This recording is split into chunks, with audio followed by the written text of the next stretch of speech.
All right, everybody, welcome back. It's been a little wet, been a little windy. Many of you guys have recently got power back on.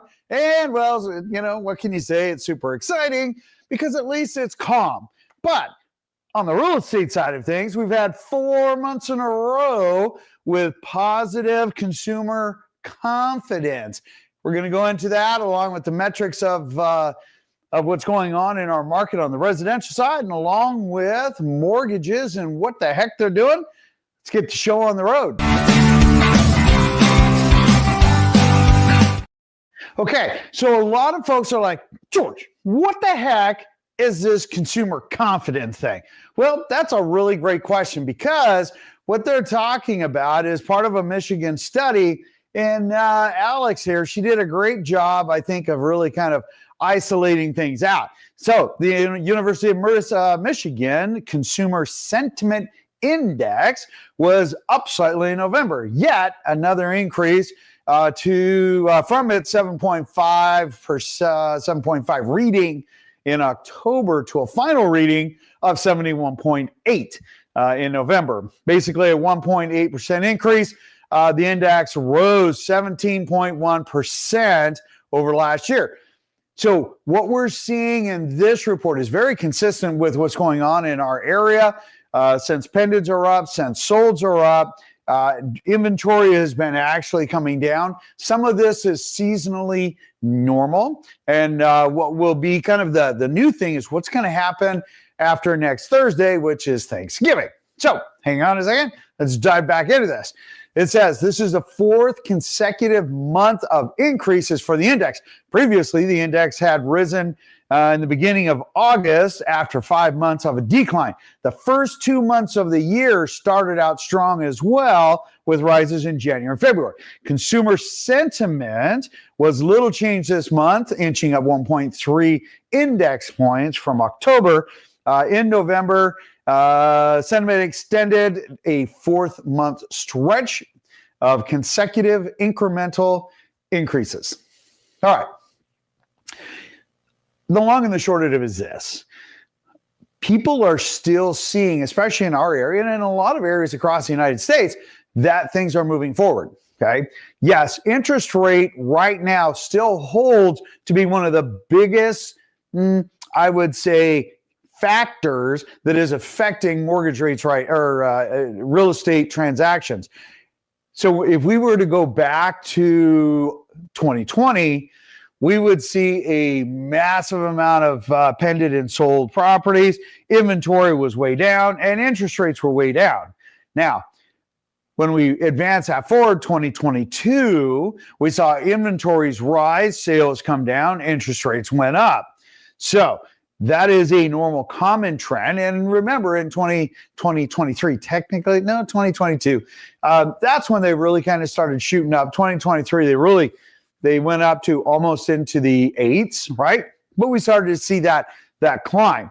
And as that climb started to happen, until people acclimated to that, to our normal rates between the high 6s, low 7s, which is normal, until people acclimated to that, we didn't see much activity. And in fact, it was October of last year that we started to see those rates coming down, realized in November of 2023. And that's when our market really started picking back up again. We started seeing a lot more transactions. We did have a later in the year peak as far as number of sales. And that's again contributed because interest rates came down. This year, interest rates are down about 0.46% of where they were at last year. Not a whole lot, but a little bit. And we're still expecting those to continue to drop, even though in December, I'm now hedging that the feds will not lower the Fed rate. Now, remember, the feds have nothing to do with mortgage rates. Remember that. They only control consumer credit cards, HELOCs, home equity line of credits, your car mortgages, payments, loans, what banks lend to each other, and then commercial lending, right? All right. So when we take a look at that and we say, okay, if the feds aren't going to change in December, is that going to adversely affect it? Well, probably no, because the last two drops that they actually did, mortgage rates actually went up. So I am anticipating that, the end of the year, Q1, part of Q2, we're going to see about 5.75 in rate up to, I would say, the low sixes, which is going to be something that will bubble around, subject to a lot of the craziness that's going on around the world. Here we go. All right. So when we pop over and we start taking a look at just headlines. So headlines themselves, as you can see here, uncommon pattern emerging in existing home inventory. We just discussed that. We're seeing more of a lateral, a sideways kind of action along with mortgage rates and whatnot. Mortgage applications technically improve, technically meaning that there's a modest improvement, but nothing super crazy. But then again, as you can see in the upper right-hand corner, hey, listen, Fed rates, or mortgage rates, I should say, they bopped up, to the real low 7, high 6s right now. And that's going to be important because for folks that are looking at doing a refinance, looking at mortgages, if you're doing a refinance, you just need to stand fast. I think that they will come down. That's my humble opinion. What is it? There's, I'm sure, some attorney disclaimer that I'm supposed to put in there that this is only my opinion. But my opinion is that I would stand fast for a little bit. I would not be buying down rate at all right now because I think that, we are going to see a 0.5-0.75% rate drop here in 2025. And that's definitely something worth considering. Just saying. All right. If not, go to that calculator page. There's a, hey, should I refinance? And you'll be able to see all of that super cool information. All right. When we pop over, we take a look at what the old Freddie Mac has to say. Their running average, as you can see, is 6.84%. Again, they tend to lag just a little bit, but you can see the arrow there of that we've been heading up in a slight upward angle. Upward trend. And of course, the dip there, that's when the Feds dropped their 0.5 point. Super funny when people are asking, why? And it's a very simple answer because the Feds don't control it. Mortgages, your mortgage for your home, let's be qualify that. That's publicly traded. It's your mortgage-backed securities, your bonds. And as industrial investors move in and out, that's who and how those rates are adjusted. Remember, the Feds, they only adjust their rate once every 6 weeks when they meet, which is totally different. Okay, moving on. So when we take a look at other things, and we take a look at our metrics here, on the left-hand side, you can see, hey, our year-to-date, as far as days on market, we actually increased from 41 to 42 days over last week, which is the same as the year-to-date. The actual sales price, we're at about 97% from list to sales price, and that's pretty consistent. We bobble between 97 and 100. And for those of you that what does that mean? Say, okay, if we list for $100,000 and I sell at $97,000, that is a 97% of list price to sales price. Okay. If it was 99, it would be 99%. Okay. I'm just using 100,000 because it's a simple number to work with. So understand that we're pretty much par for the course. This year, we hit 100 a couple of times, but mostly 98, 97, right in there, pretty close. However, is when we take a look at the average days on market, that has been incrementally going up, and part of that is seasonality. So it's nothing really to panic over. But let's take a look at what's going on in our market here. So we can see on the right-hand side when we take a look at our 7-day running average. In fact, let's just blow that up. So here we go. We can see that we had basically 643 homes that came on market. And of course, we had almost 2x, almost, but not quite, right? We had 1,101 homes that went off market as far as pended. But here's this little section I put there that said buy opportunity. It says 571. What the heck does that mean? Super important. Remember, for buyers, first-time buyers, move-up buyers, now is the perfect time to be looking at making a purchase because sellers are much more negotiable. They're much more negotiable and they want to make a move. But more importantly, there are great opportunities because a lot of other buyers, they start celebrating the holidays, go off, they do other things. And the people who typically buy during now until the end of January, many times capitalize on price. And price is super important in as much as it is with rate. But looking at price and everything else, what a great way to secure your financial future and whatnot, which is a common tactic that buyers do. This is when I buy my personal homes. I sell during the spring and I buy during the winter. Just saying, just makes really good financial sense. All right, so if we come back up here and then we take a look at hey, if you wouldn't mind, like and subscribe, make sure that you just hit the like. Let everybody else know by doing so because then YouTube pushes it out. There's no marketing, just really good, solid information for folks. And hey, you know what? We do appreciate it. Let's take a look at this. This is kind of important. All right, so when we talk about what's been going on as far as the active list price versus the average sold price, we actually have been holding pretty flat as far as the average for sale price. However, we're actually down about $17,000 over last week for the average. I guess I could blow that up for you. Hang on a second. There we go. We're down $17,000 on the average sold price. Not huge. I mean, only $2,000 for the month of November as far as actual average list price. Small potatoes, still more than where we were at last year. But when we take a look at it over last week, when we start, we watch that trend, okay? We take a look at, say, hey, this makes a wee bit of sense that when we see a seasonally normal, even though better than last year, seasonally normal, when it's nothing worth, saying, hey, the alarm bells are not ringing. Now, if we saw consistent, $30,000, $40,000 difference, well, not quite that much, but anyway, that would be alarming. But we're not seeing it. We're seeing the typical, a couple of thousand here, a couple of thousand there, up, down, each and every week. The best part is this is real-time information. Everybody else is talking about October like you saw earlier, and we're almost at the end of November here, and you're getting a very clear indication of what to expect. Again, we will be putting out our what to expect for 2025 next week because that just needs to be a good time. People will be enjoying Thanksgiving and then whatever we're calling the day after Thanksgiving now. Anyway, all of that great stuff. It'll give you something to watch and find super interesting in life. All right, let's take a look at the hardcore metrics here. This is super important because this is where we talk about, some people like to call it velocity, some like to call it absorption rate. Me, I just say, hey, here's where our consistent metrics are trending.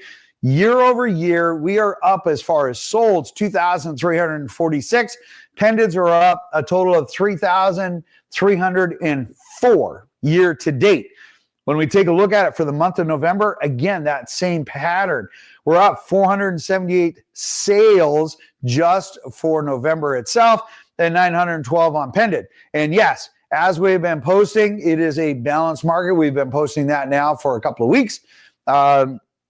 Actually about a month now, because we started to see more of a balanced market, funny enough, in about August. And what that means when we talk about a balanced market, even though we only have about 2.2 months of inventory, when historically it used to be 4 to 6 months of inventory, you see, that's yesterday. We haven't seen those numbers for almost 11 years now. I used to say, well, a decade. That was last year. Now, really, well, we haven't seen them for about 11 years. And so I'm wondering if this is more the new norm for us. And it has been for a while, so I'm going to consider it as such. Now, we have 600-700 homes coming on. Normally, that matches the 1,100, 1,200, 1,300 going off market.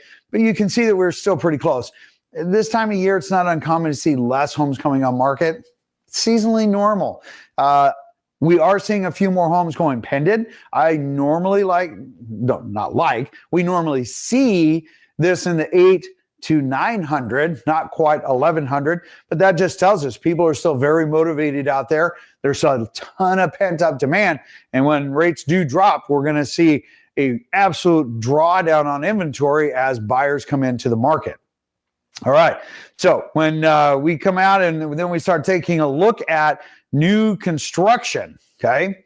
So new construction is plotting along, as they say, plotting the path, offering amazing incentives, which is what is attracting more buyers to them, just because we have such a large number of resale homes that came on market this spring, which is carried through.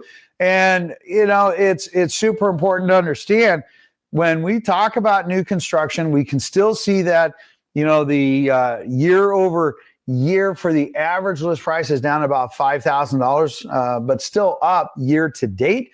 For the month of November, we were down $48,000 over last week, $2,000 when we consider year to date. Now, you might ask, George, is this alarming? No, totally normal. The builders have been offering a ton of incentives over resale to capture their attention of the buyers. Why? Super simple. When people can spend a little bit less, and typically about 10%, then get closer into where they want to be, because there's a lot of folks are being required to go back into the office instead of staying at home, being remote. With that, it's like, okay, well, trade off on gas, since gas is going up, especially with however we voted in that environmental gas tax. So people just haven't reaped that benefit yet, but it's coming. It's unfortunate, but nonetheless, that is one of the driving factors, because that's a real cost. That's a out of the pocket every single week cost that people need to overcome. Now, when we take a look at what's going to happen with new construction, hey, they will continue this path. They are, without a doubt, the best, absolute best time to buy a home. New construction is right now, year end, month end. They want to get product off. That's why you're seeing a lot of these numbers coming in. And even though they're not going to adjust in price necessarily, they are absolutely going to offer you incentives and different things like that. A lot more flexibility. Anyway, keep that in mind, so that as we come in and we take a look at these hardcore numbers, there we go. We blow them up. We can see we're $5,000 just for the month of November, $48,000, and that's over last week. Okay, that's not year to date. Year to date is up above. And as you can see, we're still above year to date on all of our numbers. However, when we pop over here, we take a look at our hardcore, again, metrics and velocity and whatnot. Listen, we're only about 32 homes off from year to date of what we sold last year. So we're still doing really, really well. We have 100 more pended, even though the month of November is lagging a little bit for sales. It's not a bad thing, okay? Those numbers are, again, super small. They're super tight, and people are just, they're just navigating back and forth. We have a couple of new construction homes that our clients are bidding on right now, and they're finding, like, hey, this is pretty awesome. We get a lot of incentives here. Yes, you can. They're just not going to adjust on price. And again, plat stability effect, benefits the people who have already bought and the people that will buy, and including yourself. Okay. So everybody likes stability and price. All right. So when we come back here and we start taking a look at the actual foreclosure side of the world, okay, which is, we don't have very many at all. That's a wickedly short list.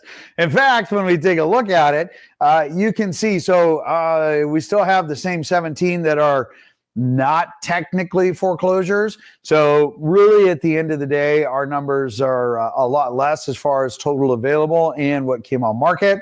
And in fact, just to give people a little bit of insight, actual real foreclosures, we only have 2 on the entire east side. That's from Mill Creek all the way down to Newcastle, all the way over to Sammamish, Issaquah, Redmond, all that area. It's a pretty massive area. There's only 2. One is a condo, one is a single family home up in Mill Creek area. 7 in King County. We've got a few in Federal Way. We've got a couple in Auburn and Kent. And then, of course, Seattle. We've got one that is kind of core Seattle. The rest of them are in the Burien White Center. Geez, I just drew a blank on it. It's right there by the airport. Bryn Mawr. I can come up with it. And then, of course, Snohomish. That's a pretty vast area. Most of that is one in Monroe, one in Marysville, one in Arlington, one on the other side. Just ones here and there. Pierce County, they have a little bit of a clustering that popped up. Nothing too extravagant at all. Here's the thing. Foreclosures just are not that great of an investment for most people. So understand that if you're going to look at those, you're going to be paying market value because banks come in, paint, carpet, and vinyl. They get it on for market value or a tad bit above, and then they go ahead and sell those off. We do not have enough inventory. We do not have enough REOs. And because we're considered one of the 5 sweet spots across the United States, we will not see foreclosures in any volume or discount at all, since we haven't seen them in a discount since 2013.